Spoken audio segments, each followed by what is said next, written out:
Close your eyes and imagine a world 40,000 years ago. The Earth is unrecognisable. Ice sheets the size of continents cover much of the northern hemisphere. Glaciers carve their way through mountain ranges.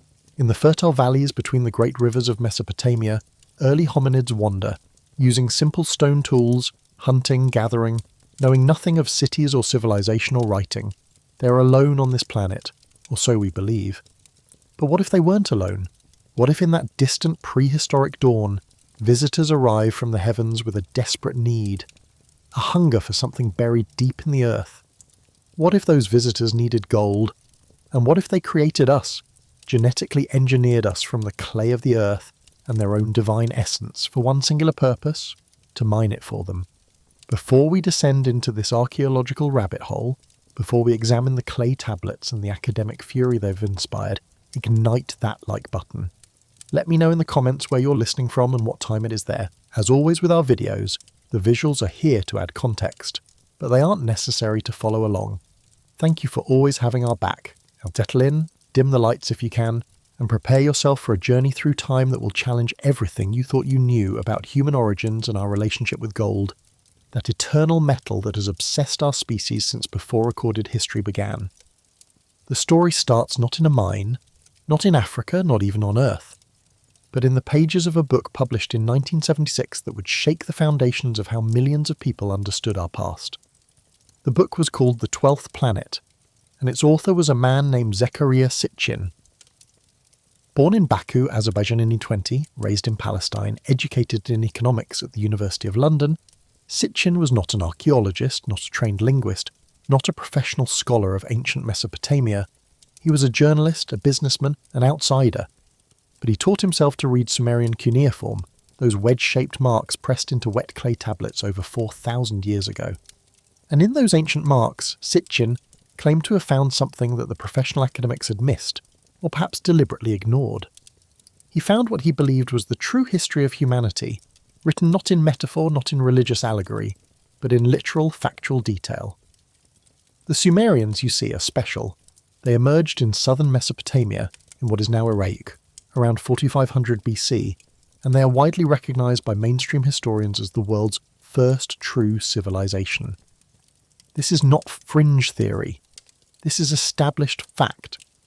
They invented the wheel, the plough, the sailboat.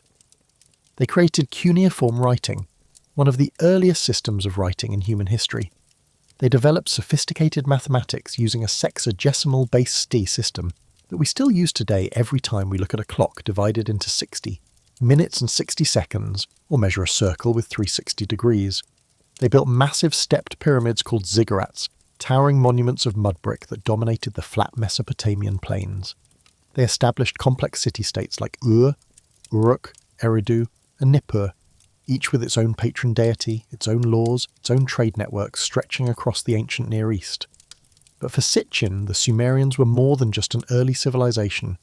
They were the inheritors of extraterrestrial knowledge, according to his interpretation of their texts. The Sumerians themselves recorded that their civilization was not their own invention. It was a gift, a download of knowledge from beings they called the Anunnaki. Now, in mainstream Sumerian scholarship, this is a well-established historical fact. The Anunnaki were real to the ancient Mesopotamians. The word Anunnaki appears throughout Sumerian, Akkadian, Assyrian, and Babylonian texts. It is generally translated by academic scholars as meaning princely offspring or those of royal blood. The Anunnaki were the pantheon of major Sumerian deities, the children of An, the sky god, and Ki, the earth goddess. They were divine beings who controlled the fates of mortals, who governed the natural world, who ruled from the heavens and the underworld. The earliest known uses of the term Anunnaki appear in texts from around 2144 to 2124 BC during the reign of Gudea of Lagash and the third dynasty of Ur. These texts describe the Anunnaki as powerful celestial beings, descendants of the primordial gods who decreed the destinies of humanity. In the poem Enki and the World Order, the Anunnaki do homage to Enki, the god of water and wisdom, and take up their dwellings among the people of Sumer. Virtually every major deity in the Sumerian pantheon was considered part of the Anunnaki. This included Enlil, the god of wind and storms, who held supreme authority on earth. Enki, also called Ea in Akkadian, the god of the freshwater abyss, wisdom, and creation. Ninhursag, the mother goddess. Inanna, later called Ishtar, goddess of love and war. Utu, the sun god. Nanna, the moon god. These were the Anunnaki, the great gods, the ones who shaped the cosmos and controlled human destiny. But Sitchin saw something different in those clay tablets. He claimed that Anunnaki actually meant those who from heaven to earth came. Not gods in a spiritual sense, but physical extraterrestrial beings, visitors, astronauts from another world. And this is where the academic community draws a very firm line. Dr. Michael Heiser, who held a PhD in Hebrew Bible and ancient Semitic languages from the University of Wisconsin-Madison, devoted significant effort to demonstrating that Sitchin's translations were fundamentally flawed. Heiser and countless other Sumerologists, Assyriologists, and linguists have stated unequivocally that Sitchin's translation of Anunnaki as those who from heaven came is not supported by any linguistic evidence. It is, they argue, either a mistranslation or a complete fabrication. The ancient Mesopotamians themselves left us bilingual dictionaries. We have them. They've been published since the mid-20th century. And in those dictionaries compiled by the Sumerians and Babylonians themselves, the word Sitchin claimed meant rocket ships or space travellers simply do not have those meanings. The word Shem, for example, which Sitchin translated as rocket ship or celestial vehicle, actually means name or reputation in both Sumerian and Hebrew. The Anunnaki weren't riding in Shems to travel between worlds. They were concerned with making a Shem for themselves, with establishing their reputation, their legacy. It's the difference between saying someone has launched a rocket and saying someone has made a name for themselves. Scholars point out that to accept Sitchin's interpretations, you must reject the translations and definitions left to us by the ancient scribes who actually spoke these languages. You must believe Sitchin over the Sumerians themselves. And yet despite this near-universal academic rejection, Sitchin's theories have flourished. His books have sold millions of copies worldwide, translated into more than 25 languages. Why? Because he offered something that dry academic scholarship often cannot provide. He offered a complete, dramatic, emotionally satisfying explanation for the deepest mysteries of human existence. Where did we come from?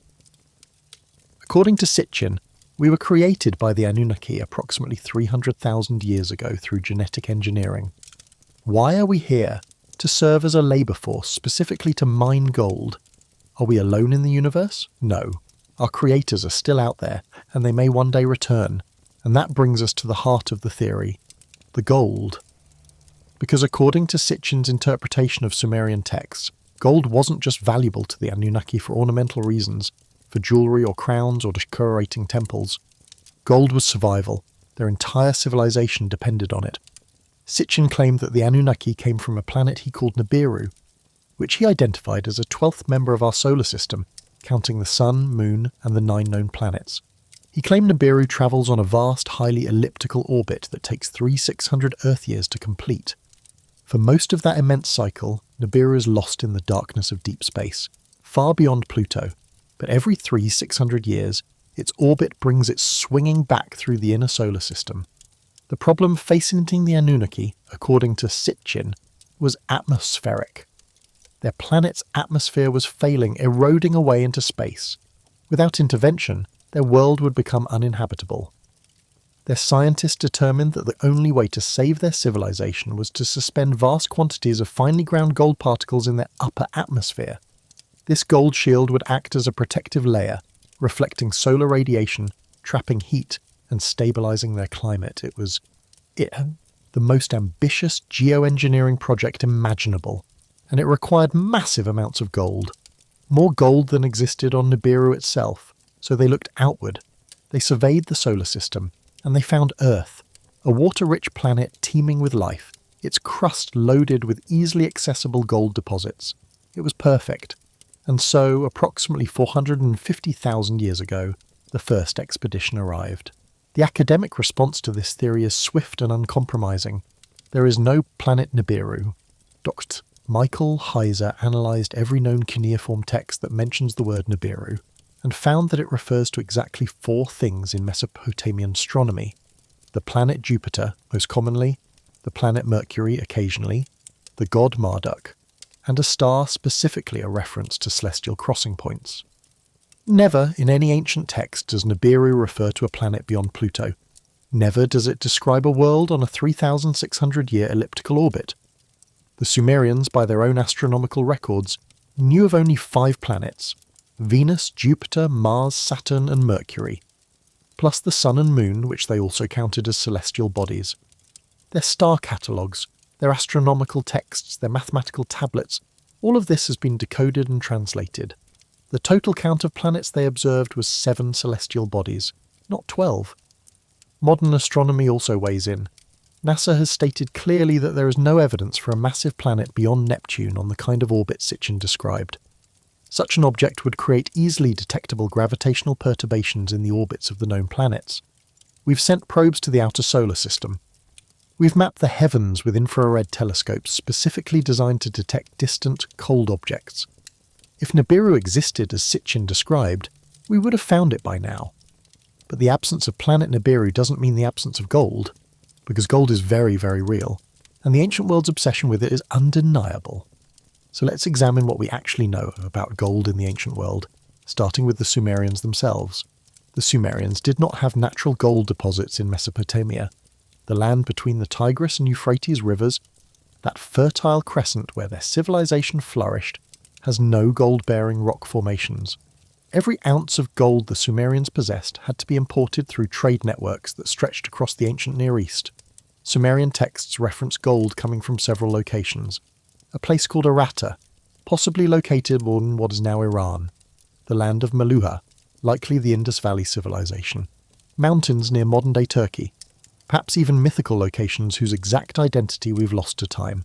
Archaeological evidence from the Royal Cemetery at Ur, excavated in the 1920s by Sir Leonard Woolley, revealed stunning quantities of gold artefacts. Elaborate headdresses, jewellery, ceremonial daggers, cups, bowls, intricate, filigree work demonstrating extraordinary craftsmanship. These objects date to approximately 2600 BC, the height of early Sumerian civilization. But here's what's crucial to understand. The Sumerians used gold almost exclusively for religious and elite purposes. It adorned temples. It decorated the tombs of kings and queens. It was fashioned into offerings for the gods. But it was not notably used as currency in the way later civilizations would use gold coins. To the Sumerians, gold represented prestige, divine connection, and immortality. It was the metal of the gods themselves. The Sumerian texts make this clear. Gold belonged in the treasuries of temples, in the hands of rulers, and in the graves of those being prepared for the afterlife. This raises an interesting question. If gold was so precious, so closely associated with divine power, where did that association come from? Mainstream archaeology provides a straightforward answer. Gold is rare, beautiful, doesn't corrode, and is easily worked. These practical qualities made it naturally valuable for expressing wealth and power, but the ancient astronaut theory offers a more provocative explanation. What if the reason gold was associated with the gods is because the gods literally demanded it? What if the oldest Sumerian temples weren't just places of worship but collection points, warehouses where tribute gold was gathered before being transported, somehow, off-world? Now, Sitchin's theory specifically claimed that the gold mining operations weren't in Mesopotamia at all.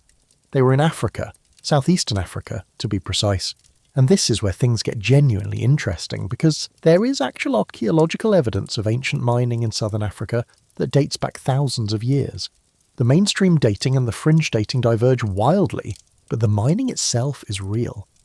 In South Africa, particularly in the areas that would later become famous for the Witwatersrand goldfields and the Johannesburg gold rush of the 1880s, there is extensive evidence of prehistoric mining activity.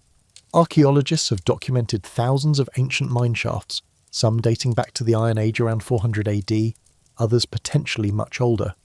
These weren't simple surface gatherings. These were deep mining operations, tunnels extending meters into the earth, requiring organised labour and sophisticated knowledge of geology.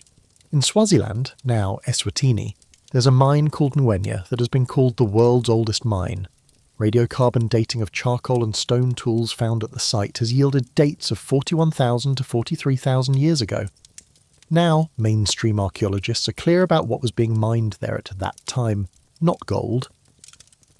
The mine at Ngwenya was primarily extracting red ochre, a form of iron oxide and specularite, a glittery form of hematite used for cosmetics and ritualistic purposes. These were mined by Middle Stone Age peoples, the ancestors of the modern San Bushmen, who used the pigments for rock paintings and body decoration. The systematic mining of gold in southern Africa, according to the mainstream archaeology, began much later, around the 10th to 13th centuries AD, with the kingdom of Mapungubwe and later the civilization of Great Zimbabwe. These African kingdoms definitely mined gold, and they traded it extensively along the Indian Ocean trade routes with Arab merchants, eventually reaching as far as China and Persia. But here's where the fringe theories gain their foothold. Researchers like Michael Tellinger have claimed to have found evidence of much, much older mining operations in South Africa, not for ochre, but specifically for gold. Tellinger points to hundreds of thousands of sun circle ruins scattered across southern Africa, ancient agricultural terraces, complex road systems, and what he interprets as evidence of a sophisticated civilization that existed 200,000 years ago or more. Mainstream archaeology does not support a 200,000-year-old advanced civilization in Africa. The evidence Tellinger presents, stone circles and ruins, are generally dated by professional archaeologists to the last 1,000 to 2,000 years, associated with Bantu-speaking peoples who moved into the region relatively recently, in historical terms. But the claim persists because it's tantalizing. The idea that the deepest, richest gold deposits on Earth, the very goldfields that would make South Africa one of the wealthiest nations in Africa during the colonial period, were also the site of the Anunnaki's mining operations 450,000 years ago is narratively perfect. It's almost too perfect, and that's exactly what makes it suspect to scholars, because Sitchin's theory reverse engineers the evidence. He starts with his conclusion that the Anunnaki mined gold in Africa, then finds any and all evidence that could possibly support that conclusion, while ignoring the vast body of contradictory evidence. This is called confirmation bias, and it's the opposite of how good scholarship works. But let's return to the Sumerian texts themselves, because there is a text, a very important text, that describes exactly what Sitchin claimed. The creation of humanity as a labour force to relieve the gods of their burdensome work.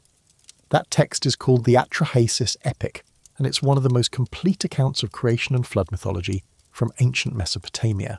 The Atrahasis Epic dates to approximately 1700 BC, though it draws on much older Sumerian traditions. The most complete version was written during the reign of King Amisaduqa of Babylon. And yes, it absolutely does describe the creation of humans for labour. But let's be very precise about what it actually says. The epic begins not with humanity, but with the gods themselves engaged in backbreaking work. The text states, when the gods were man, they did forced labour, they bore drudgery. Great indeed was the drudgery of the gods. The text describes how the 7 great Anunnaki gods were burdening the Igigi gods, the lesser deities, with forced labour. These junior gods were assigned the task of digging out the watercourses, dredging the canals that would irrigate Mesopotamia, excavating the very riverbeds of the Tigris and Euphrates. This is explicitly stated. The Igigi gods dug the Tigris River and the Euphrates thereafter. They worked for 40 years according to some versions, 3,600 years according to others. They dug the canals, they cleared channels, they performed the exhausting, grinding labor that would transform the raw land into agricultural paradise. But the Igigi gods eventually had enough. They burned their tools. They marched on the house of Enlil, the chief god, the executive authority of the divine council. They surrounded his temple in the middle of the night and refused to work any longer. It was a divine labour strike. Enlil was furious. He wanted to punish the rebels, to make an example of the ringleaders, but Enki, his brother, the god of wisdom and water, proposed a different solution. Why punish the workers, Enki argued, when we could simply create replacements? Let us make a new being, he suggested. A Lulu, a primitive worker, fashioned specifically to bear the workload. Let this being assume the drudgery of the gods. The divine council agreed, but how would this new creature be made? Here, the text becomes fascinatingly specific, almost clinical in its description. Enki called upon Nin-Hursag, also called Belet Ili, Nintu, or Mami, depending on the text, the birth goddess, the mother of all. Together, they would perform an act of creation through what can only be described as biotechnology. First, they needed raw material. Clay from the earth. Not just any clay, but clay specifically from the Abzu, Enki's freshwater domain deep beneath the ground. This was the base, the hardware. But clay alone wouldn't suffice. The new creature needed something more. It needed intelligence, consciousness.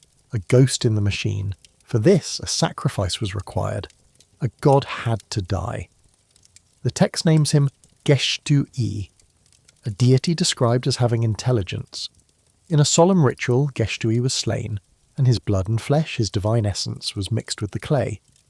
The mother goddess Ninhursag took this potent mixture and divided it into 14 portions, 7 for males, 7 for females.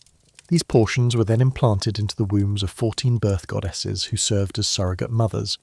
After a specified gestation period, the first humans were born.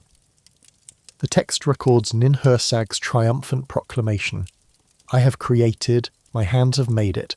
This is not, as Sitchin claimed, a description of humans being created specifically to mine gold. The Atrahasis Epic never mentions gold, not once.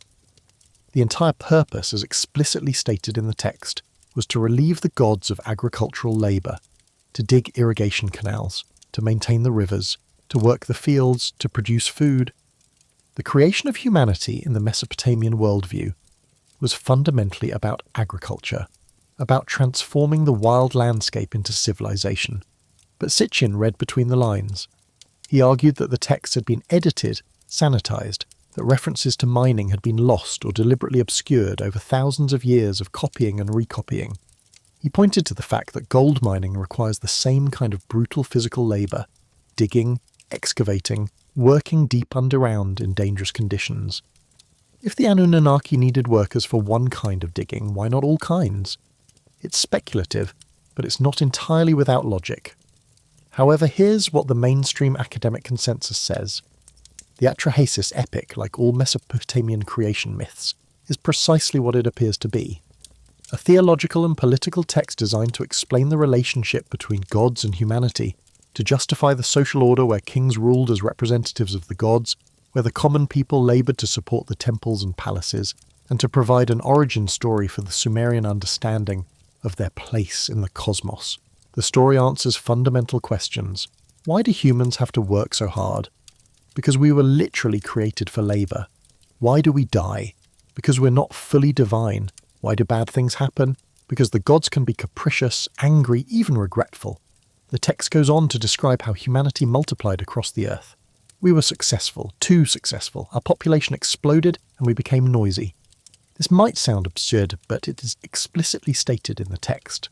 The country was as noisy as a bellowing bull. The god grew restless at their racket. Enlil had to listen to their noise. I am losing sleep over their racket. So Enlil decided to reduce the human population. First, he sent a plague, but Enki warned his faithful human servant Atrahasis, who organised prayers and offerings to the plague god Namtar, and the plague was lifted. Then Enlil sent a drought and famine. Again, Enki intervened, and humanity survived. Finally, Enlil decided on total annihilation. He would send a great flood to wipe out humanity entirely. And this is where the Atrahasis Epic becomes the prototype for the later biblical story of Noah and the Ark. Enki, bound by oath not to directly warn any human of the coming flood, found a loophole. He went to Atrahasis' reed hut and spoke not to the man but to the wall. "Wall, listen to me," he said. "Reed wall, pay attention to all my words. Tear down your house and build a boat. Forsake possessions and save life." Atrahasis, listening on the other side of the wall, understood. He built a massive boat, sealed it with bitumen, loaded it with his family, craftsmen, and the seed of all living things, meaning representative animals and probably seeds for planting. When the flood came, it was so terrible that even the gods were terrified. The mother goddess Ninhursag wept for humanity. The other gods cowered like dogs in the highest heaven, hungry because there were no longer humans to make offerings. After 7 days and 7 nights, the flood subsided. Atrahasis released birds, just as Noah would later do, to test whether dry land had appeared. When the waters receded, he made a sacrifice. The starving gods, who had been without offerings for a week, gathered like flies around the sweet-smelling smoke. Enlil was furious that anyone had survived, but Enki convinced him that total extermination was a bad policy. Instead, they devised new population control measures. From that point forward, the gods decreed there would be infertility, infant mortality, and celibacy among humans. 1/3 of women would not successfully bear children. Demons would snatch infants from their mothers' laps. Some women would become priestesses, forbidden to have children at all. This was how the noise would be kept manageable. Now this is the text that Sitchin and others point to as evidence of ancient astronaut intervention. And to be fair, if you strip away the theological interpretation and read it as literal history, it does sound like genetic engineering, mixing divine essence, meaning superior depth, with earthly clay, meaning native primates, using birth goddesses as surrogates, creating a hybrid species. But here's the crucial question. Is that what the text is actually saying? Or is that what we want to hear? Mainstream scholars are unanimous. These are religious texts. They are creation myths. They use metaphor, symbolism, and anthropomorphic language to explain the world. When the text says Geshtu-e was slain and his blood mixed with clay, it's describing a ritual infusion of divine life force into matter, not a laboratory procedure involving test tubes and DNA sequences. The gods in Mesopotamian mythology were not physical beings. They were numinous, existing in the heavens and the underworld, manifesting through statues and temples, communicating through dreams and omens and the movements of the stars. But there's an interesting middle ground that's worth exploring. What if the texts are memories, garbled and distorted through thousands of years of oral tradition, of real events? Not aliens, necessarily, but something else. Some researchers have proposed that the Anunnaki myths might preserve a cultural memory of an earlier, more advanced human civilization that was destroyed by climate change or catastrophe, possibly the flooding that occurred when Ice Age glaciers melted rapidly around 11,700 years ago at the end of the Younger Dryas period. In this interpretation, the gods were not extraterrestrials, but the survivors of that lost civilization, humans with advanced knowledge who appeared godlike to the less developed populations they encountered. These survivors might have indeed put the local populations to work on massive agricultural and construction projects, building irrigation systems, raising the first cities, teaching astronomy and mathematics. Over millennia, the story evolved. The advanced humans became gods, their technology became magic, their instructions became divine commandments, their knowledge of metallurgy and mining became a divine gift or a divine demand. This is still speculative, but it doesn't require belief in beings from another planet. It simply requires accepting that human history might be more complex and cyclical than we've been taught. There's another piece of evidence that complicates the picture. The sheer ubiquity of gold in ancient religious contexts across cultures that had no contact with each other. The Sumerians weren't alone in their reverence for gold. The ancient Egyptians built their entire afterlife theology around gold. The flesh of the gods was said to be made of gold. Pharaohs were buried in golden sarcophagi.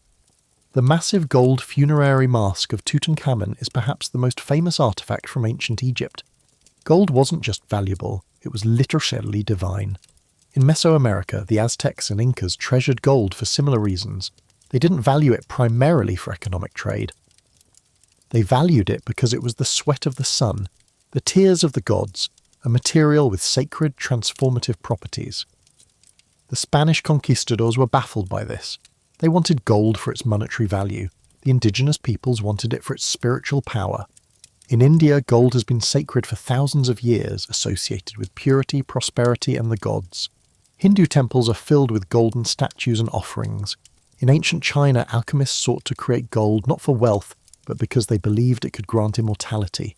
It was the incorruptible metal, the substance that bridged the earthly and the divine. What all these cultures share is a deep, almost inexplicable reverence for this one metal above all others. Is that simply because gold is rare and shiny and doesn't rust? Or is there something deeper, some universal human recognition that this metal is special? The ancient astronaut theory would say yes, it's deeper. We were programmed, genetically or culturally, to value gold because our creators needed it. We were taught to seek it, treasure it, fight over it, because it fulfilled the Anunnaki's original purpose for creating us. This is the most seductive part of the theory. It provides a unified explanation for a universal human behaviour. But the mainstream explanation is equally powerful, if less dramatic. Gold is objectively special. It's one of the least reactive metals, meaning it doesn't corrode. It's incredibly malleable, so it can be worked into intricate forms with primitive tools. It's rare enough to be valuable, but not so rare that it can't be found. It catches the light in a way few other materials do. These practical properties make it naturally suited for symbolizing permanence, purity, and divine perfection. And yet, there's still that nagging question. If gold's value is entirely practical and aesthetic, Why did every ancient civilization, independently, without contact, decide that gold specifically belonged to the gods? Let's look at one more angle.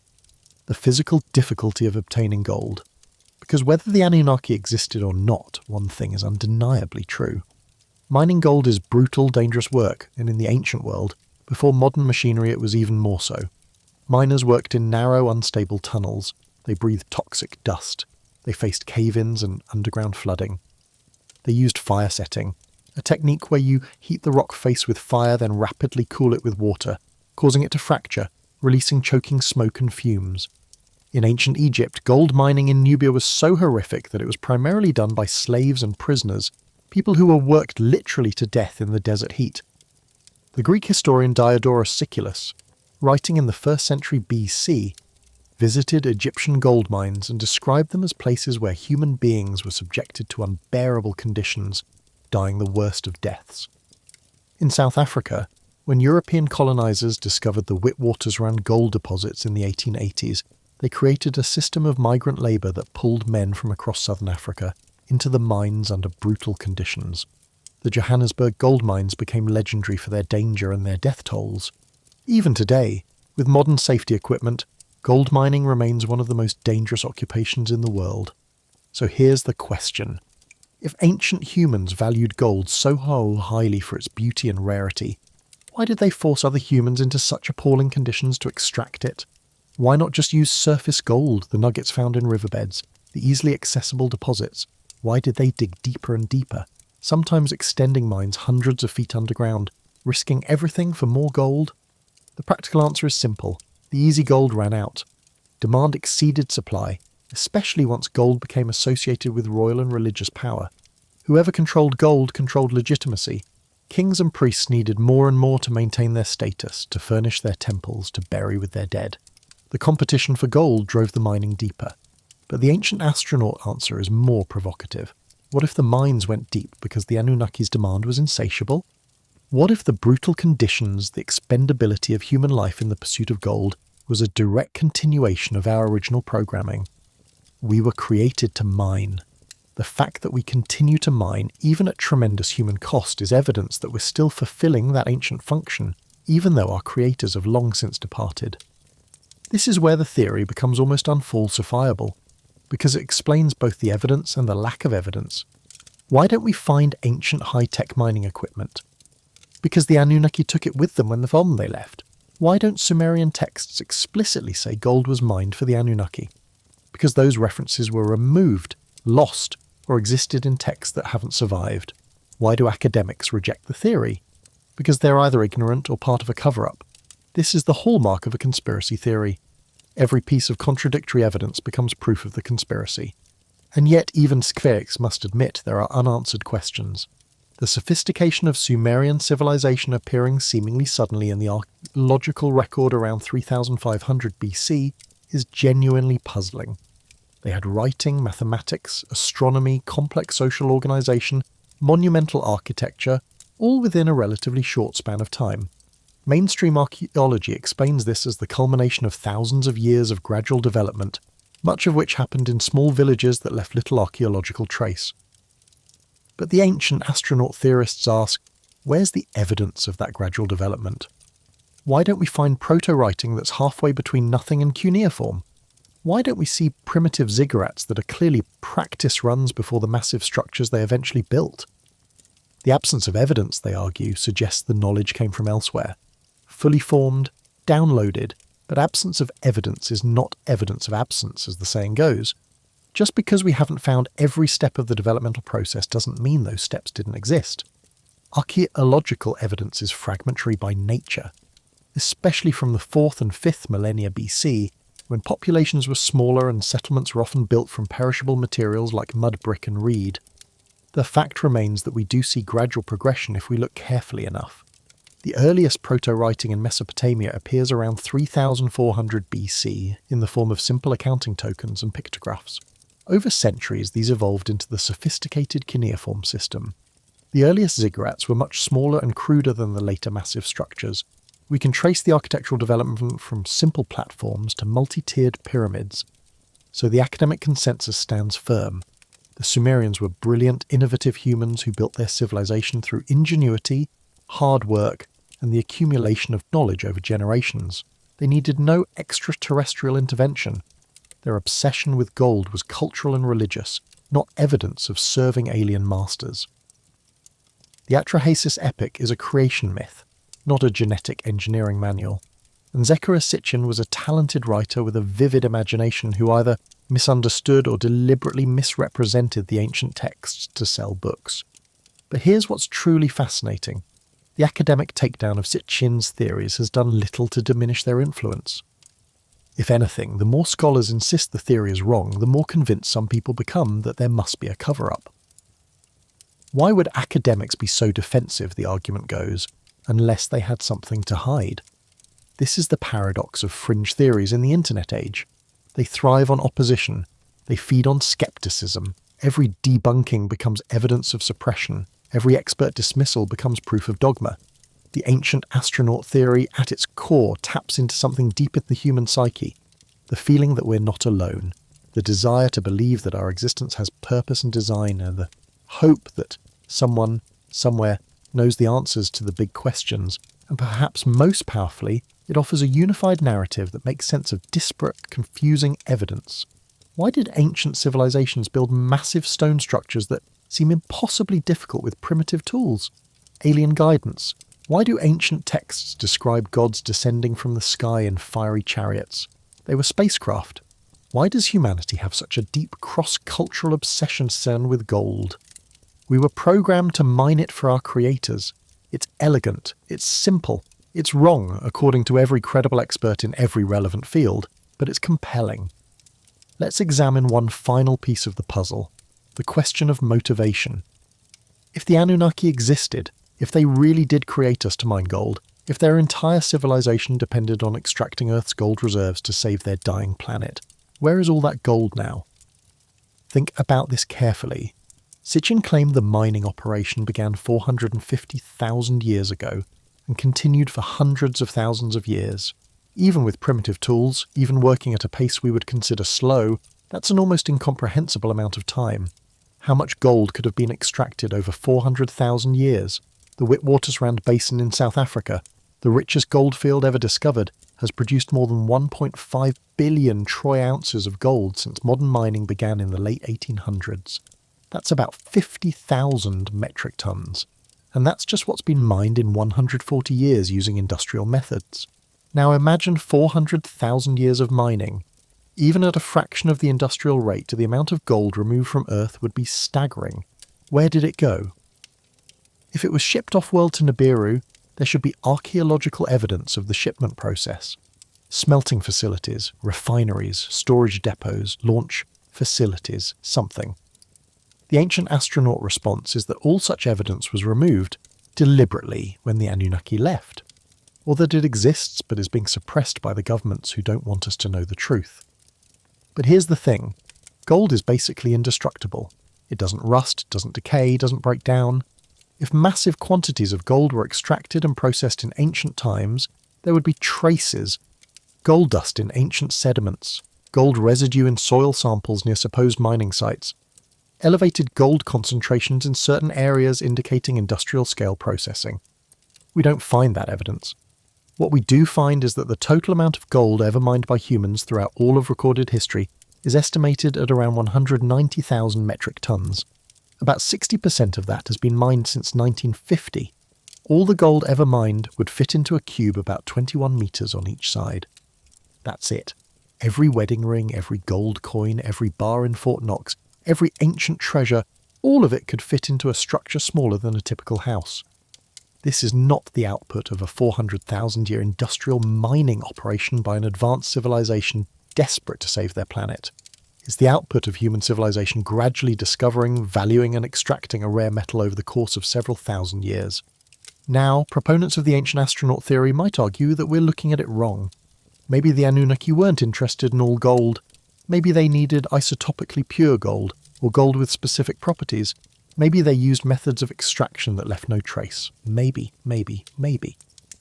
And this is the fundamental problem with the theory. It's built on maybes. It requires accepting that an extraordinary claim we were created by aliens to mine gold is true, despite the complete absence of extraordinary evidence. What we do have is ordinary evidence for an ordinary if remarkable story. Humans evolved naturally through evolutionary processes that took millions of years. We discovered gold, recognized its useful properties, and began to value it culturally and economically. We developed mining techniques over time, starting with surface collection and gradually developing the technology to mine deeper.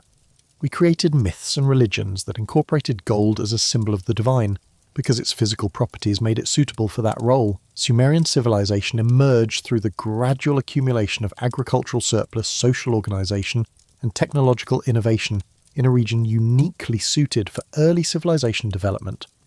They wrote down their religious beliefs, their understanding of the cosmos, and their relationship with their gods in texts that are exactly what they appear to be. Religious and mythological narratives using the language and concepts available to Bronze Age Mesopotamian scribes. There is no hidden alien message in those texts. There is no suppressed archaeological evidence. There is no cover-up. There is only human history, which is strange and surprising enough without needing to invent extraterrestrial intervention. But let's acknowledge the appeal of the theory, because it matters that millions of people find Sitchin's narrative more satisfying than the mainstream academic account. What does that tell us? Perhaps it tells us that the standard story of human history feels incomplete to many people. The idea that we're just cosmic accidents, biological machines produced by blind evolutionary forces, living on an insignificant rock orbiting an average star in an unremarkable galaxy, is existentially lonely. The ancient astronaut theory offers something different. Purpose, design, cosmic significance. We matter because we were created. We have value because we were designed.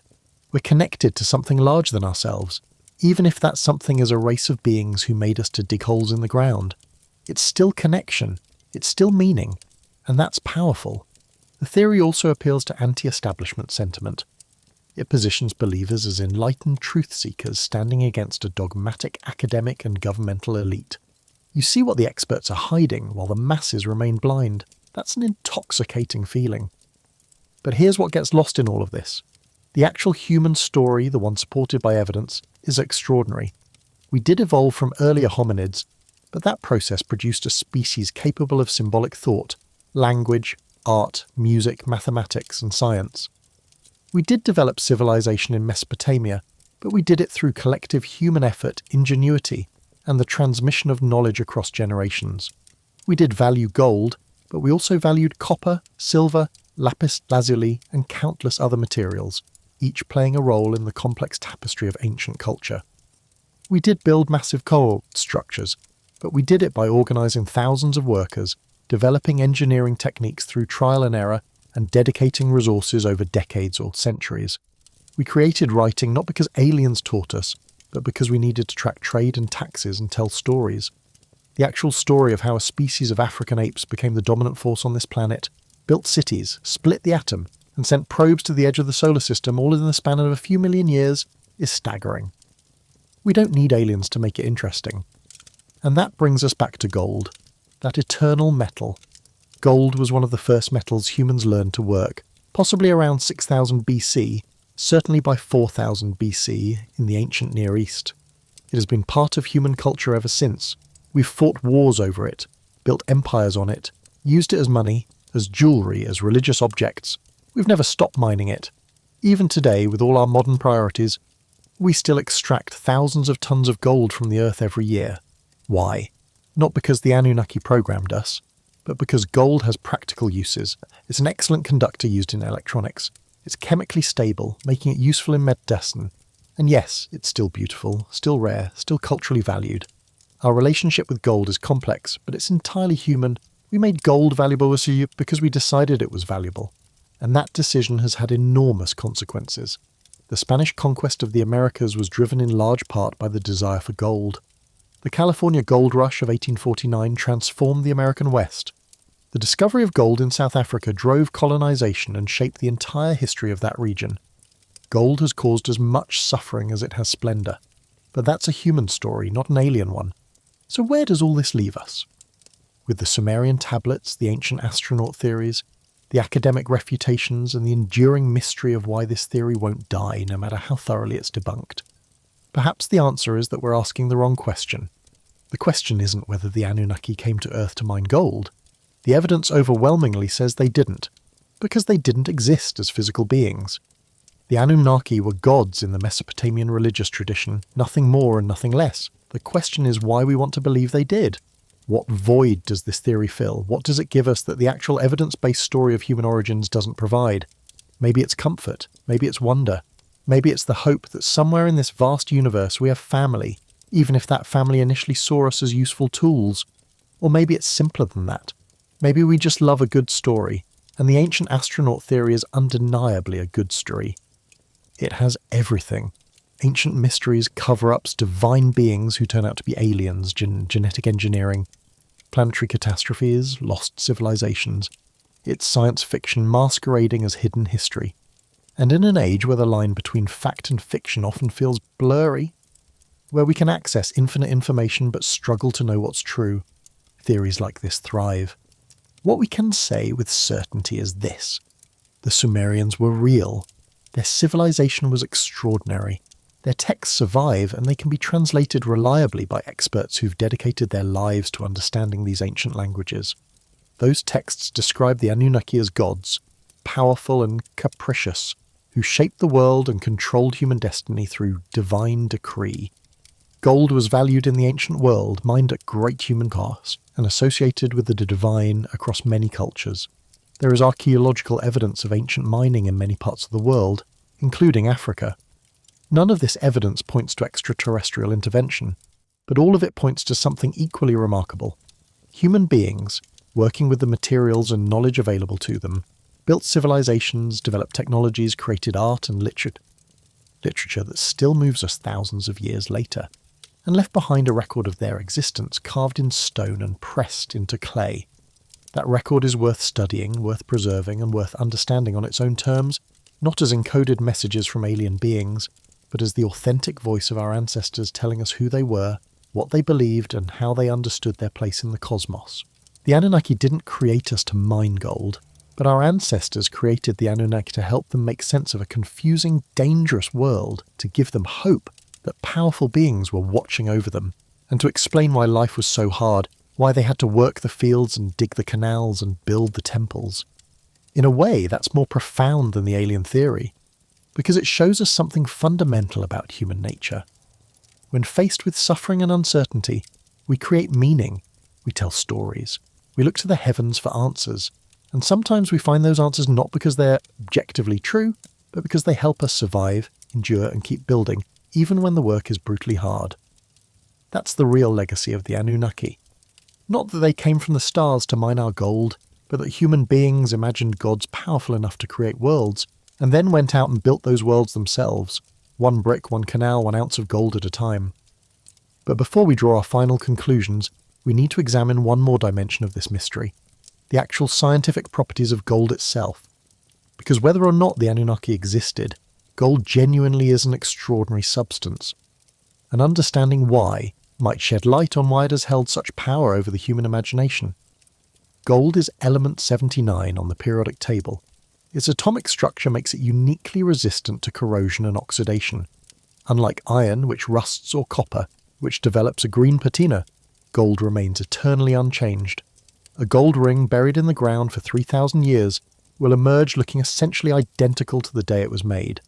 This property alone would make gold valuable to any advanced civilization, alien or human. If you need a material that will last forever, gold is your choice. It's also incredibly malleable. A single ounce of gold can be beaten into a sheet covering 300 square feet, so thin you can see light through it. A single gram can be drawn into a wire over 2 kilometers long. This means gold can be worked into intricate forms with relatively primitive tools. A Bronze Age craftsman with patience and skill could create objects of stunning beauty and complexity from gold. No furnaces required for initial shaping, just hammers, heat and time. Gold is also one of the best conductors of electricity. Modern electronics rely heavily on gold. It's in your smartphone, your computer, satellites in orbit. Gold wire carries signals without degrading. Gold contacts resist corrosion.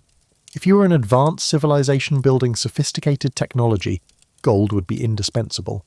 Sitchin and others have speculated that the Anunnaki needed gold not just for atmospheric protection, but for their technology itself. Spacecraft wiring, computer components, power systems, and there's precedent for this because we use gold the exact same way. NASA uses gold in spacecraft to reflect infrared radiation and protect sensitive instruments. The James Webb Space Telescope's mirror is coated with ultra-thin gold, chosen specifically for its ability to reflect infrared light. So if aliens visited Earth seeking materials for their technology, gold would absolutely be high on their shopping list. But here's the catch. Gold is rare on Earth, but it's not unique to Earth. Gold forms in the hearts of massive dying stars, in supernovae and neutron star collisions. Every gold atom in existence was created in these cosmic catastrophes billions of years ago, then scattered across space to eventually coalesce into new solar systems. Which means any planet that formed from the same cosmic debris that formed Earth would also contain gold. Mars has gold, the asteroid belt contains gold-bearing asteroids, the outer solar system likely has gold deposits. If the Anunnaki had the technology to cross interstellar space and mine Earth, they would have had the technology to mine asteroids, which would be vastly easier. No atmosphere to contend with, no gravity pulling you down, no indigenous population to manage. Just robotic mining drones extracting pure metal from chunks of rock floating in space. The fact that they supposedly came to Earth specifically suggests either the theory is wrong or Earth had something unique. And proponents argue that something unique was us, not the gold but the labour force, the primitive hominids already here ready to be upgraded and put to work. This brings us to another dimension worth exploring, comparative mythology. Because the Sumerian creation story is not unique in describing humanity being created to serve the gods. The Babylonian Enuma Elish, which built upon earlier Sumerian traditions, describes Marduk creating humans from the blood of the slain god Kingu, mixed with clay, specifically so that humans could serve the gods and the gods could be at leisure. The ancient Egyptian text known as the Instruction of Merikare describes how the sun god Ra created humans as cattle for the gods, a phrase that's uncomfortably similar to the Anunnaki slave theory. In Greek mythology, Prometheus fashioned humans from clay and water and gave them the divine fire of knowledge, which angered Zeus. The punishment for this gift was brutal. Prometheus chained to a rock, his liver eaten daily by an eagle, forever, as if sharing knowledge with humans was the ultimate crime. In Norse mythology, the first humans, Askr were created by the gods Odin, Vili and Ve from 2 trees found on the seashore. They were given life, spirit, warmth, and appearance by the gods, but they existed to serve and worship those same gods. In Hindu tradition, humans were created from parts of the cosmic being Purusha during a primordial sacrifice. We are literally made from the body of a divine being. In the Mayan Popol Vuh, the gods made several attempts to create humans, destroying earlier versions that failed to properly worship them. The first humans were made of mud and dissolved. The second were made of wood and were destroyed by a flood. Finally, humans made of maize were successful because they could think, speak and worship properly. What's striking about all these myths is the consistency of the theme. Humans are created by divine beings to fulfill a specific purpose, usually to worship, to serve or work for those divine beings. Why would cultures separated by thousands of miles and thousands of years all develop this same narrative? The mainstream anthropological answer is that these myths reflect universal human psychology and the social structures of early civilizations. Ancient societies were hierarchical. Kings ruled over subjects. Priests mediated between heaven and earth. The common people laboured to support the elite. These myths justified that social order. You're not working for the pharaoh or the king, you're working for the gods. The pharaoh and king are just intermediaries. It made the hierarchy feel divinely ordained, natural, unchangeable. But the ancient astronaut theorists point to the consistency as evidence that all these cultures were describing the same event, the same beings, through different cultural lenses. The gods who created humanity were the Anunnaki, and every culture on Earth retained some memory of this, even if the names changed and details got confused over time. It's the diffusion versus independent invention debate that has raged in anthropology for over a century. Did similar myths arise independently because humans everywhere face similar questions about existence? Or did they spread from a single source, carried by migration, trade, Or, in the alien theory, by direct instruction from the visitors themselves. The evidence for independent invention is strong. Humans everywhere have to explain where we came from. We all observe that we work hard, suffer, and die. We all look at the sky and wonder if something more powerful exists beyond our understanding. Creating myths where gods make humans to serve them is a logical narrative response to these universal experiences. But the diffusion theory also has merit in some cases. We know trade routes and cultural exchange existed in the ancient world. The Sumerians traded with the Indus Valley Civilization, with Egypt, with peoples across the Near East. Ideas travel along trade routes just as surely as goods do. A flood myth originating in Mesopotamia could easily have spread and been adapted by other cultures. But what about cultures with no contact? The Mayans and Mesopotamians had no known interaction. The Aboriginal Australians were isolated for 50,000 years, yet they too have creation myths involving ancestral beings shaping humans and the world. How do we explain the similarities there? The answer might lie in cognitive archaeology, the study of how human minds work and how that shapes culture. Researchers like Stephen Mithen and Pascal Boyer have argued that certain types of stories are psychologically privileged. They're easier to remember, more emotionally resonant, more likely to be passed down. Creation myths involving powerful beings who make humans for a purpose hit several cognitive sweet spots. They answer big questions, they establish social order, they provide meaning, and they feature agents with intentions, which is how human brains naturally understand causation. We don't think in terms of impersonal forces, we think in terms of who did what and why. So similar myths arising independently doesn't require alien intervention or ancient global civilization. It might just require universal human psychology. But let's return to gold one more time, because there's an esoteric dimension to gold's significance that rarely gets discussed in the ancient astronaut debate.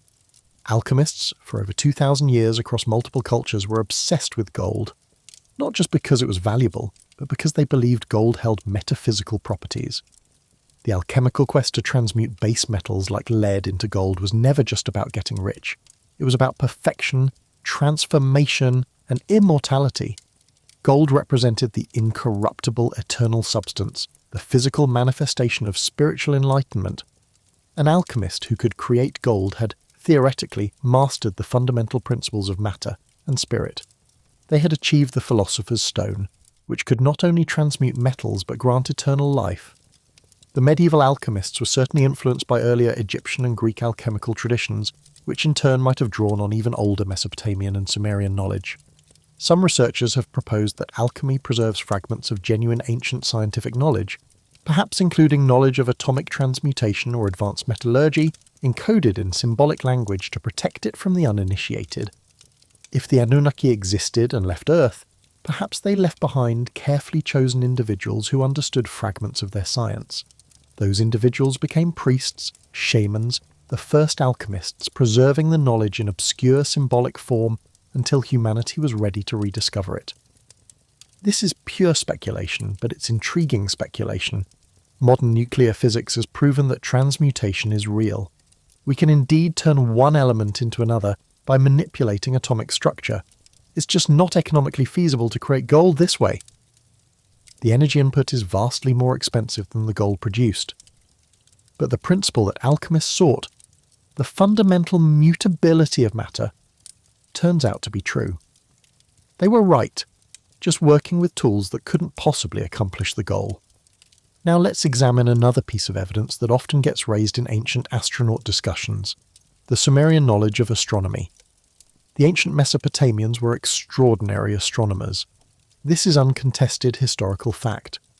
By the time of the Babylonian Empire, around 1800 to 1600 BC, they had developed sophisticated methods for predicting lunar and solar eclipses. They created detailed star catalogues. They tracked the movements of planets with impressive accuracy. They understood the concept of the ecliptic, the path the sun traces across the sky over the course of a year. They divided the sky into constellations, many of which we still use today in the form of the zodiac. They knew that planetary movements were regular and predictable, governed by mathematical patterns. All of this with the naked eye. No telescopes, no modern instruments, just careful, patient observation carried out over centuries and recorded on clay tablets. The standard academic explanation for this is straightforward. The Mesopotamians were smart. They had a religious and agricultural need to track celestial cycles. Knowing when the seasons would change was essential for planting crops. Eclipses and unusual celestial events were considered omens, signs from the gods, so tracking them was a priestly duty. Over generations of observation, they accumulated genuine astronomical knowledge. But here's what often gets claimed by the ancient astronaut theorists. The Sumerians knew about planets they shouldn't have been able to see, specifically Uranus and Neptune, which are invisible to the naked eye and weren't discovered by modern astronomy until the 18th and 19th centuries. The evidence for this usually comes back to that same cylinder seal, VA-243, which Sitchin claimed depicts the Sun surrounded by 12 celestial bodies, including these outer planets. We've discussed how this interpretation is rejected by mainstream scholars, who identify the symbol as a star, not the Sun, and the surrounding objects as either stars or symbolic representations, not a literal solar system diagram. But let's look deeper at what the Sumerians and Babylonians actually knew. The astronomical texts that survive, like the Mul-Epin tablets, list exactly which planets they observed. Venus, which they called Dilbat, Jupiter, called Mul.Baba, Mars, Sal.Bat Anu, Saturn, K.Abanu, Mercury, Gu.Yud, plus the Sun and Moon. That's 7 celestial bodies, not 12. There is no reference in authentic Sumerian or Babylonian astronomical texts to planets beyond Saturn. None. This is why scholars are so dismissive of Sitchin's 12-planet claim. It's not in the source material at all. But here's where it gets interesting. The Babylonians did notice that stars in the background of the sky were fixed, but certain objects wandered. That's what planet means in Greek, wanderer. They understood that planets were different from stars. They tracked planetary movements with impressive precision, and even began to understand that these movements could be described mathematically. By the late Babylonian period, around 400 to 300 BC, they were using sophisticated geometric models to predict planetary positions. This level of astronomical sophistication is genuine and impressive, but it doesn't require alien instruction. It requires curiosity, intelligence, and time. Lots of time. If you watch the night sky carefully for decades, patterns emerge. If you write those patterns down and compare observations across generations, you can develop predictive models. That's science. Human science. Not gifted knowledge from the stars, but discovered knowledge through human effort. There's also the question of the Sumerian king list, which we touched on earlier but deserves deeper examination. This document, existing in multiple versions on various clay tablets and prisms, lists the kings of Sumer in sequence, along with the lengths of their reigns. The list is divided into pre-flood and post-flood rulers. The pre-flood kings, called antediluvian kings, are listed with reigns lasting tens of thousands of years. Alulim of Eridu ruled for 28,800 years. Alalgar ruled for 36,000 years.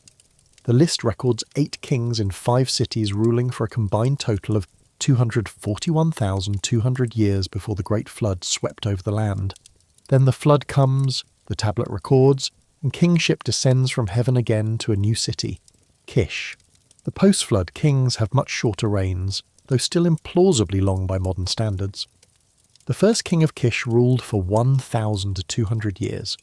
As the list continues chronologically forward toward historical times, the reign lengths gradually decrease until we reach figures like Gilgamesh, who is listed with a reign of 126 years, still superhuman but within the realm of legendary exaggeration rather than absurd impossibility. Mainstream historians interpret the antediluvian kings as entirely mythological. The impossibly long reigns are not meant to be taken literally. They are symbolic, representing an ideal distant past when semi-divine rulers governed in a golden age.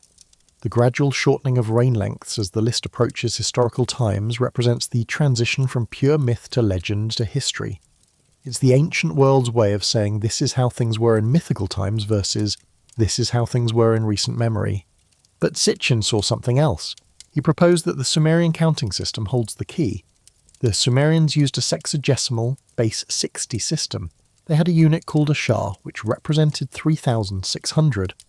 Sitchin argued that the antediluvian reign lengths were not Earth years but shahs. If you divide 28,800 by 3,600, you get 8. If a king ruled for 8 shahs, and each shah is 1 orbit of Nibiru, then that king ruled for 28,800 Earth years, but only 8 Nibiruan years. Suddenly the numbers become more plausible if you're an immortal or very long-lived alien. This is creative mathematics, but it has major problems. First, there's no textual evidence that Shi was used this way.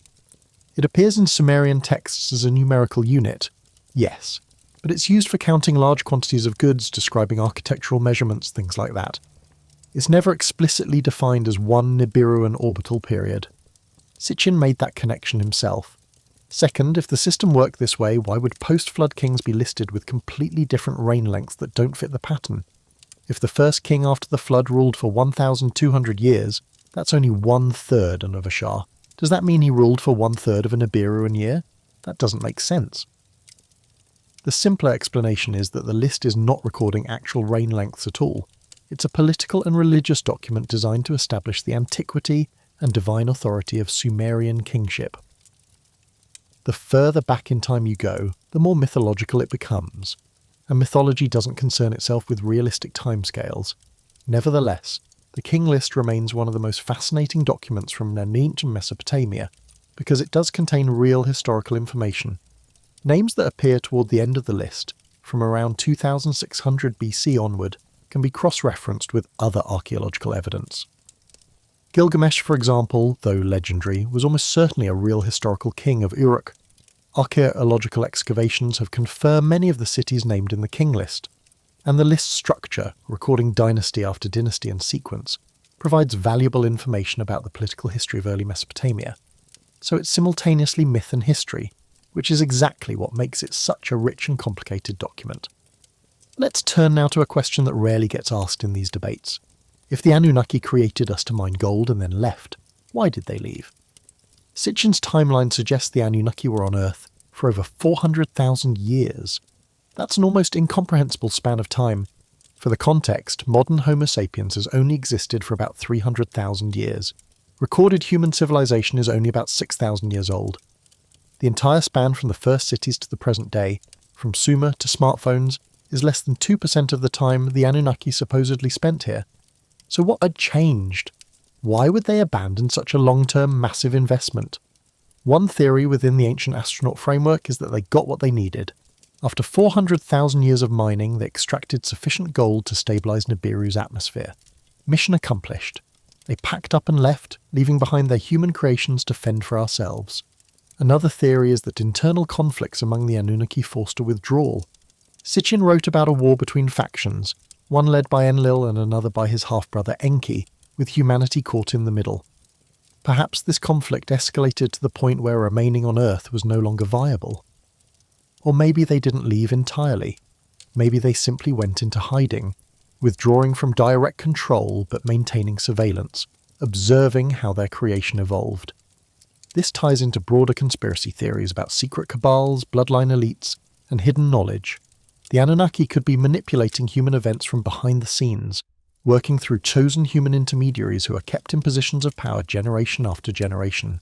The problem with all these theories is that they're unfalsifiable. Any absence of evidence is explained away as evidence of the cover-up or evidence of successful concealment. This is intellectually unsatisfying because it means no discovery, no matter how contradictory, could ever disprove the theory. If we find evidence, it proves the Anunnaki existed. If we don't find evidence, it proves they hid their tracks. This is the hallmark of pseudoscience, as philosopher Karl Popper pointed out. A genuine scientific theory must be falsifiable. There must be some conceivable observation that would prove it wrong. Ancient astronaut theories generally fail this test. But let's consider the alternative. What if we approach the Sumerian texts not as coded alien messages, but as what they were intended to be?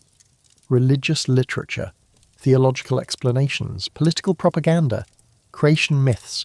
If we do that, they become no less fascinating. In fact, they become more fascinating because we can ask what they tell us about the people who wrote them. The Atrahasis Epic, for example, reveals a sophisticated understanding of environmental relationships. The gods create humans to do agricultural work, digging canals and maintaining irrigation. When humans multiply too quickly, they disrupt the balance, becoming too noisy, consuming too many resources. The gods respond with population control measures. This isn't alien history. This is Bronze Age Mesopotamian society working through concerns about overpopulation, resource management, and human nature relationships, issues that are still profoundly relevant today. The fact that they framed these concerns in theological language doesn't make them less real or less important. Similarly, the flood narrative in Atrahasis and other Mesopotamian texts reflects genuine experience with catastrophic flooding. The Tigris and Euphrates rivers flooded regularly, sometimes destructively. Living in Mesopotamia meant living with the constant awareness that water, the source of life, could also be the source of destruction. A massive flood that destroyed cities and killed thousands would have been remembered and mythologized. The fact that flood myths appear in cultures worldwide doesn't require a single global flood or alien intervention. It requires humans living near water, which most civilizations did because water is essential for agriculture and trade. Reading these myths as human documents, products of human concerns and human imagination, doesn't diminish them, it enriches them. Because it shows us how people 4,000 years ago wrestled with the same fundamental questions we still wrestle.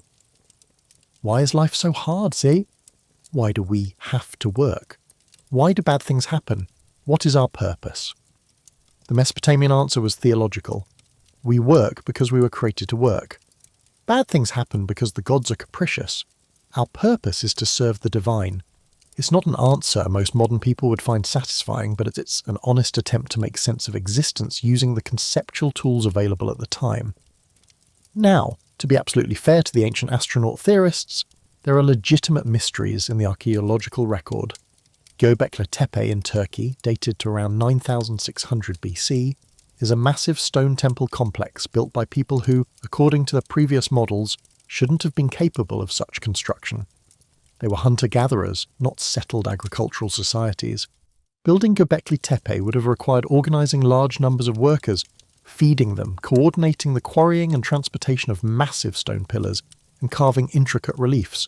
This level of social organisation wasn't supposed to exist 11,600 years ago. The discovery has forced archaeologists to reconsider the timeline of human social development. Maybe complex societies could emerge before agriculture, not after. Maybe the relationship between settlement farming and monumental architecture is more complicated than we thought. This doesn't mean aliens built Göbekli Tepe. It means humans are more capable and more surprising than we sometimes give them credit for. There's also the intriguing fact that gold's cosmic origin story is itself extraordinary, even without aliens. Every gold atom in your jewellery, in your electronics, in the Earth's crust was forged in the death throes of massive stars or in the collisions of neutron stars, events of unimaginable violence that release more energy in seconds than our sun will produce in its entire 10 billion year lifetime. Gold is literally stardust, the remnants of stellar catastrophes scattered across the cosmos. When you hold gold, you're holding a piece of the universe's most dramatic history. That's already miraculous. We don't need to add aliens to make it meaningful. The ancient Mesopotamians didn't know about supernovae or nuclear fusion in stellar cores, but they recognized that gold was special. They called it the flesh of the gods, the incorruptible metal, the substance that bridges earth and heaven. They weren't wrong. Gold is a bridge, just not between our world and alien visitors. It's a bridge between the birth of our solar system and the death of stars that came before. It connects us to deep time, to cosmic processes, to the fundamental forces that shape the universe. That's what gold really means. Not slavery, not extraterrestrial mining operations, but our material connection to the cosmos itself. As we approach the end of this journey through clay tablets and ancient astronaut theories, through academic debates and mineral properties, through mythology and metallurgy, we're left with a profound question. Not whether the Anunnaki were real, but what our willingness to believe in them says about us, about human nature, about our relationship with mystery and meaning. The ancient astronaut theory emerged and flourished in a particular cultural moment. The 1960s and 70s, when Erich von Däniken and then Sitchin were publishing their books, was an era of space exploration, UFO sightings, consciousness expansion, and questioning of established authorities. The moon landing in 1969 proved that space travel was real. If we could visit the moon, why couldn't someone else have visited Earth? The Vietnam War and Watergate had eroded trust in governments and institutions, If they lied about that, what else were they hiding? The counterculture was exploring altered states of consciousness, Eastern mysticism, and alternative ways of knowing. Traditional Western scientific rationalism felt limiting. Maybe there were truths the establishment couldn't or wouldn't see. Into this cultural moment came theories that satisfied multiple needs at once. They were scientific sounding, invoking genetics, astronomy and archaeology, so they felt modern and credible. But the phenomena were also mystical, involving ancient wisdom, hidden knowledge, and cosmic connections, so they felt spiritually satisfying. They challenged mainstream authority, positioning believers as enlightened truth seekers, which felt politically radical, and they provided simple, dramatic answers to complex questions about human origins and purpose, which felt psychologically comforting. The fact that academic experts rejected these theories didn't weaken them, it strengthened them, because the rejection could be interpreted as evidence that the experts were either blind or complicit in the cover-up. This dynamic hasn't changed in the decades since. If anything, it's intensified in the internet age, where anyone can find communities of like-minded believers, where alternative theories spread faster than expert rebuttals, where the line between entertainment and education is increasingly blurred. The rise of the History Channel's Ancient Aliens series, which premiered in 2009 and ran for years, brought ancient astronaut theories to a massive new audience. The show's format, presenting fringe theories alongside mainstream archaeology without clearly distinguishing between them, created the impression that these ideas were more credible and more widely accepted than they actually are. The show's signature question, "Is it possible that?" became a meme, because technically, almost anything is possible. Is it possible that aliens visited Earth? Sure, it's possible. Is it likely? No. Is there evidence? No. But the show treated possible as if it meant plausible, and a generation of viewers absorbed ancient astronaut theories as if they were legitimate alternative interpretations of history, rather than fringe speculation rejected by every relevant academic discipline. This matters because belief in ancient astronauts isn't harmless intellectual speculation.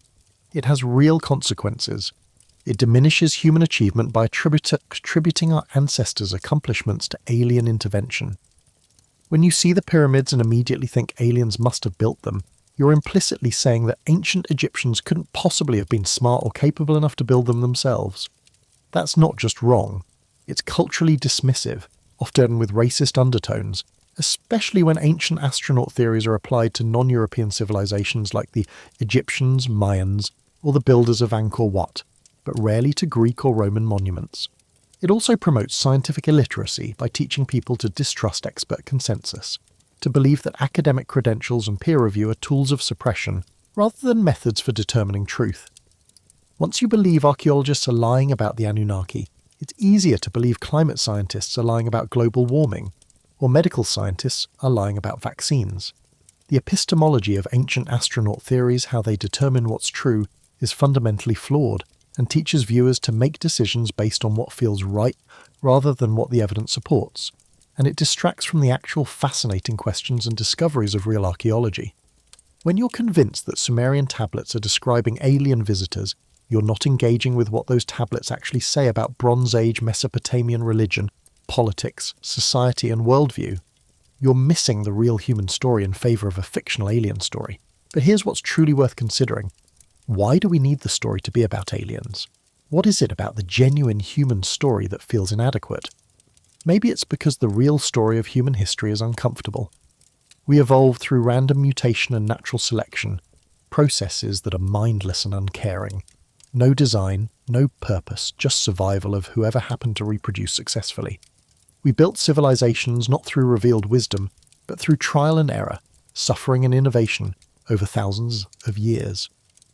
Many people died, many experiments failed. Progress was slow, uneven, sometimes reversed by catastrophe. We fought endless wars over resources, territory, and ideas. We enslaved each other. We destroyed our environment. We created extraordinary beauty and terrible cruelty, often simultaneously. This is the real human story, and it's morally ambiguous, messy, unglamorous. It doesn't have a clear purpose or meaning. We make our own meaning as we go, and we often disagree violently about what that meaning should be. The ancient astronaut theory offers an alternative. It says there is design, there is purpose, and we were created, which means we matter. Our history, while manipulated, follows a pattern. The aliens will return, which means there's a future event to anticipate, a potential rescue or reckoning. It transforms human history from a chaotic, purposeless accident into a coherent narrative with a beginning, middle, and pending conclusion. That's deeply, powerfully appealing. And maybe we need to sit with that appeal. To ask ourselves what it would mean to accept the genuine human story, with all its chaos and ambiguity, and find meaning and purpose in it anyway. Not because it was designed that way, but because we choose to create meaning from it. The gold theory, the ancient astronaut narrative, the idea that we were created as a slave species, it offers a kind of twisted comfort. It says you're struggling because you were designed to struggle. You're working hard because that's what you were made for. It absolves us of responsibility while simultaneously explaining our suffering. But the true story is both harder and more inspiring. We struggle because life is difficult. We work because survival requires effort. We build because we dream of something better. We mine gold because we decided it was valuable, and that decision has shaped history. We are not the slaves of absent gods. We are the descendants of people who looked at a hostile world and decided to transform it, who saw chaos and imposed order, who faced the unknown and responded with curiosity rather than fear. That's the human story, and it's more than enough. No aliens required. As you drift off to sleep tonight, let these images fade, the clay tablets crumbling back to dust, the theories dissolving like mist, the great question of our origins settling back into comfortable mystery. The truth is, we may never know every detail of how our ancestors built their first cities, why they valued gold, or what they truly believed about the gods they worshipped. But we know enough. We know they were human. Fully, completely human. Clever and foolish, inspired and superstitious, capable of incredible creation and terrible cruelty, just like us, the Anunnaki. Whether they were gods or aliens or metaphors or memories, are silent now. But the echo of their story continues in every gold ring, in every archaeological dig, in every person who looks up at the stars and wonders, who made us and why? The answer might be simpler than we imagine and more profound. We made ourselves.